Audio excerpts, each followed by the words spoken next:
आपण माननीय महिला बालविकास मंत्री यांचं या ठिकाणी थोडक्यात मनोगत घेतलं होतं. त्यांना जरा थोडीशी घाई असल्यामुळे अनावधानाने आपण त्यांचं त्या ठिकाणी मनोगत घेतलं. तत्पूर्वी आणि ह्या लाडक्या बहिणीच्या योजनेला प्रोत्साहन देण्याचं काम कुणी केलं माहिती आहे का तुम्हाला? या तिथं उपस्थित आहेत, त्यांचं नाव आहे महाराष्ट्र राज्याच्या महिला व बाल विकास मंत्री आदितीताई ठाकरे. आदितीताई तटकरे त्या उपस्थित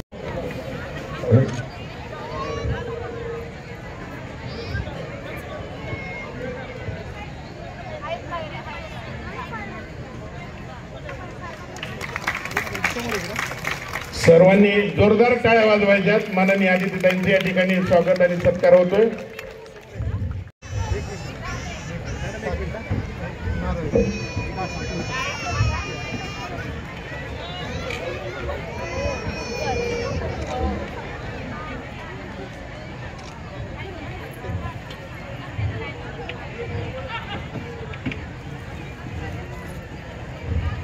वाटलं पाहिजे. क्या बात.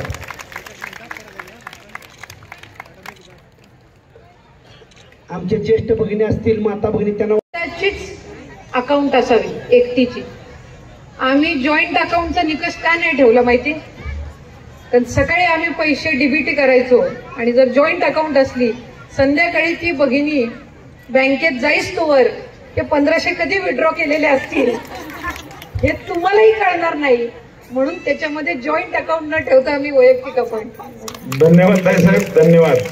दूरदृष्टिकोन याला म्हणायचं. यानंतर त्याच्या आपल्या राज्याच्या इतिहासात अशी कुठलीच योजना नव्हती जिच्यामध्ये 2.5 कोटीपेक्षा जास्ती लाभार्थी असतील. ही एकमेव योजना आहे जिथे 2.5 कोटीपेक्षा जास्ती लाभार्थी आहेत. तुमच्याच तालुक्यामध्ये 70,000 पेक्षा जास्ती अर्ज आले. म्हणजे आज साधारणपणे 70,000 आपल्या तालुक्यातीलच महिलांना या योजनेअंतर्गत लाभ मिळणार आहे. आणि 17 तारखेला आम्ही म्हणजे रक्षाबंधनच्या 2 दिवस आधी 48 तास आधी म्हणजे भावासाठी जर गिफ्ट घ्यायचं असेल त्याच्यासाठी पण मधले 2 दिवस आम्ही दिलेले आहेत. पण हे खऱ्या अर्थानं दादांनी तुम्हाला सगळ्यांनाच खऱ्या अर्थानं बहीण मानून ही योजना त्यानिमित्ताने आणलेली आहे. आणि तुमचा सख्खा भाऊ तुम्ही ज्या वेळेला राखी बांधाल तो ओवाळणी टाकायच्या आधी जर कोणी ओवाळणी टाकली असेल तर ते आपल्या अजितदादांनी आपल्या सगळ्यांच्या औक्षणामध्ये ही ओवाळणी टाकलेली आहे. त्यामुळे अधिकाधिक या योजनेअंतर्गत लाभ घ्यावा. खरं तर आम्ही लाडकी बहीण योजना आणल्यानंतर आम्हाला सगळे लाडके भाऊ बोलायला लागलेत की आमचे का नाही लाड करत, आमचे लाड का कमी होतात. त्याच्यामुळे हळूहळू लाडकी भाऊ योजना सुद्धा आणण्यामध्ये विभाग आणि राज्य सरकार हे पावलं उचलू लागलेलं आहे. पण दादांची ही भूमिका होती.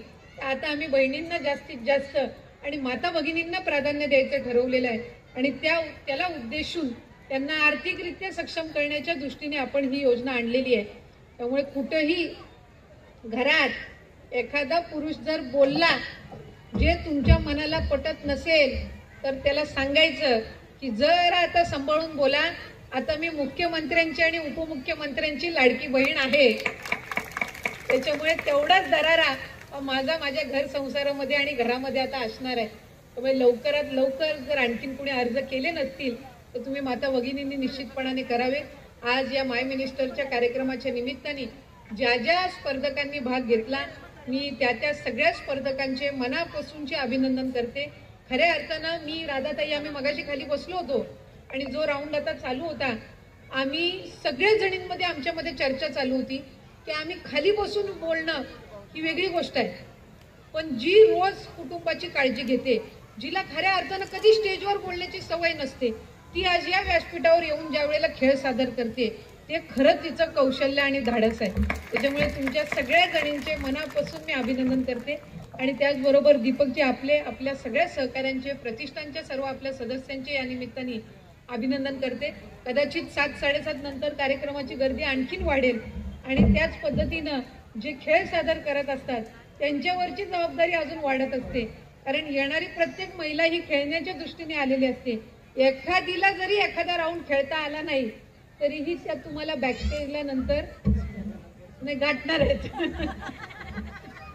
आणि कदाचित यांच्यापैकी कोणाला तुमचा घरचा कॉन्टॅक्ट नंबर मिळाला तर फारच अवघड होऊन जाईल. त्याच्यामुळे आपला भाऊ राम भावाला काय म्हणत नाही खरं. त्याच्यामुळे आणि आता रक्षाबंधन पण लवकरच येते, तर तुम्ही जाता जाता बोलून जा की माझं पण रक्षण करा, म्हणजे मग ह्यांच्यापैकी कोण तुमच्या घरी फोन लावणार नाही. पण तुम्हाला सगळ्याच जणींना खूप शुभेच्छा, आयोजकांचे मनापासूनचे आभार. अशाच पद्धतीनं हा खेळ दरवर्षी ते नागपंचमीच्या निमित्ताने आयोजित करत असतात. त्याच्यामुळे पुढच्याही वर्षी इतक्याच मोठ्या संख्येने आपण यामध्ये सहभागी व्हावं. मी आदरणीय दादांचे या निमित्ताने मनापासूनचे आभार मानते की आपल्या या शहरासाठी सुद्धा 250 कोटीपेक्षा जास्त निधी हा दादांनी मंजूर करून दिला. मी आपल्याला खरं सांगते, एखाद्या महानगरपालिकेला सुद्धा एवढा निधी कधी उपलब्ध होत नसतो.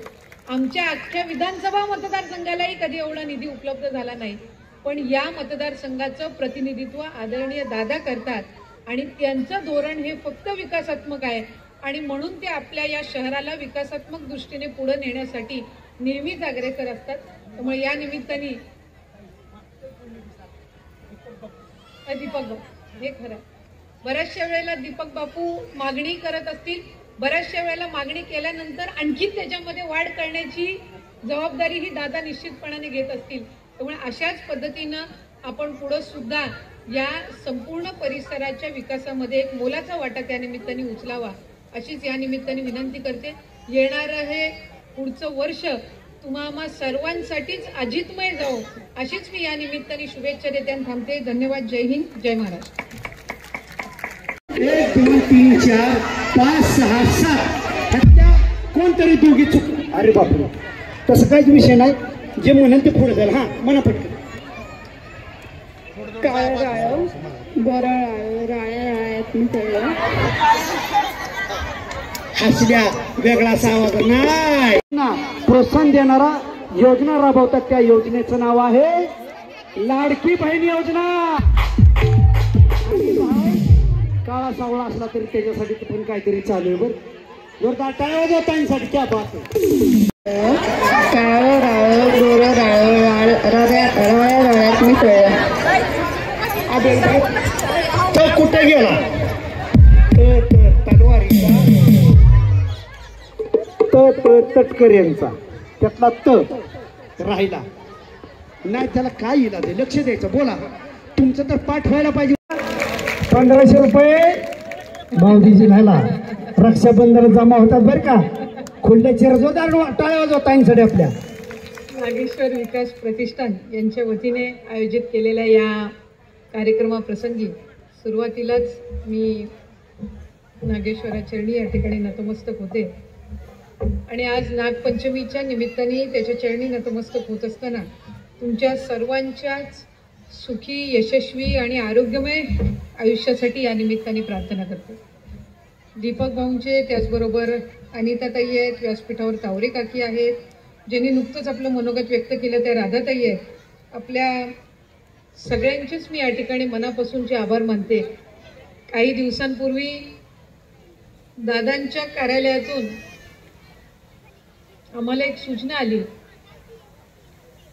की माय मिनिस्टर या कार्यक्रमासाठी तुला उपस्थित राहायचंय. दादांच्या कार्यालयातून फोन आला की तो मोजून 1 मिनिटासाठी असतो. त्याच्यामुळे मी विचार करेपर्यंत की मी होम मिनिस्टर ऐकलेलं आहे, पण हे माय मिनिस्टर काय आहे. पण साधारणपणे आपण होम मिनिस्टर असा कार्यक्रम ठेवत असतो. त्यामुळे ते लक्षात येईपर्यंत मग त्याच्यानंतर कार्यक्रमाची पत्रिका बघितली आणि मग लक्षात आलं की इतर ठिकाणी होम मिनिस्टर हे कार्यक्रमाचं नाव असतं, पण इथे माता भगिनींचा अधिक सन्मान केला जातो आणि या दृष्टीने आपण माय मिनिस्टर असं या कार्यक्रमाचं नाव ठेवलेलं आहे. त्यामुळे मी आयोजकांचे या निमित्ताने मनापासूनचे आभार मानते. इथं बसलेल्या किती जणींनी घरात आपल्या मिस्टरांना आज जेवणाचा मेन्यू काय असणार आहे हे सांगून आलेला.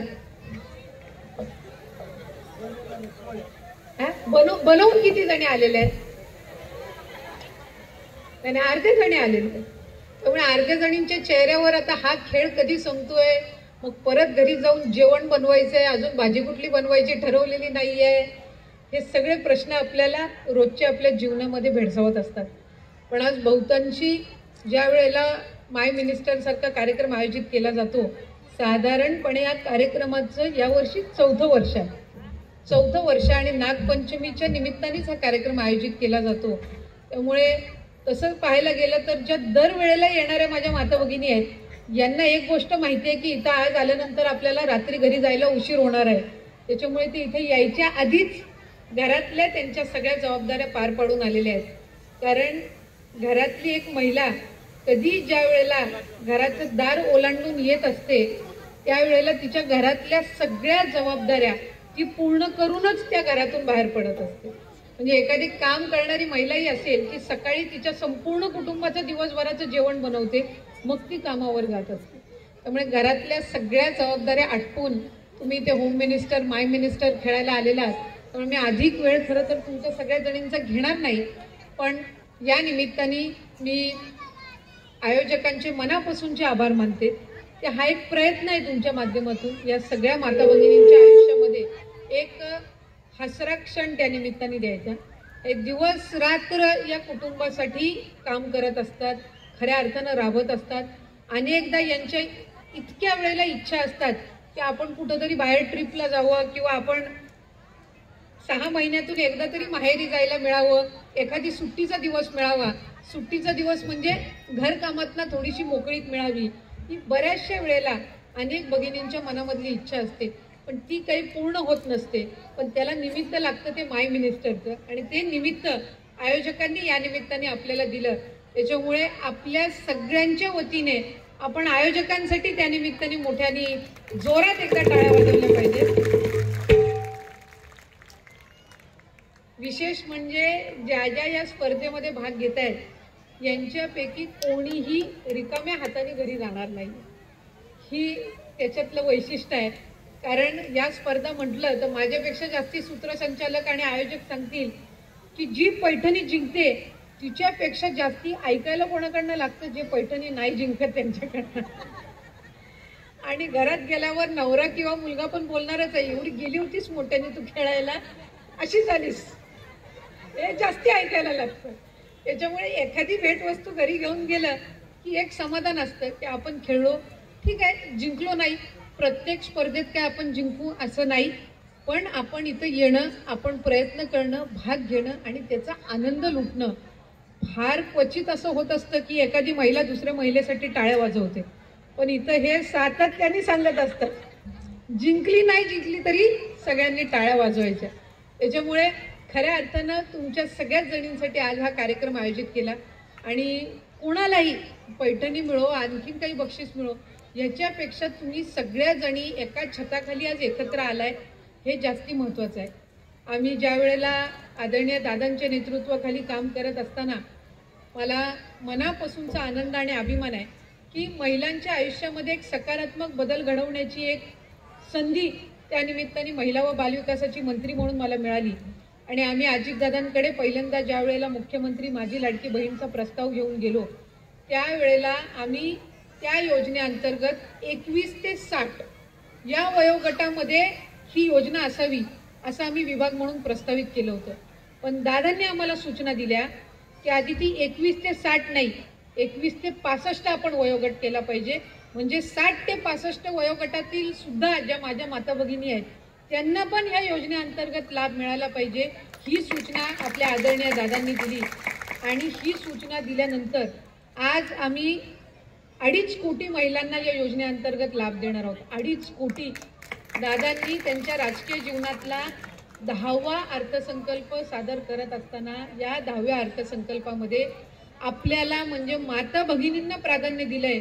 आणि आत्तापर्यंतच्या आपल्या राज्याच्या इतिहासात अशी कुठलीच योजना नव्हती जिच्यामध्ये 2.5 कोटीपेक्षा जास्ती लाभार्थी असतील. ही एकमेव योजना आहे जिथे 2.5 कोटीपेक्षा जास्ती लाभार्थी आहेत. तुमच्याच तालुक्यामध्ये 70,000 पेक्षा जास्ती अर्ज आले. म्हणजे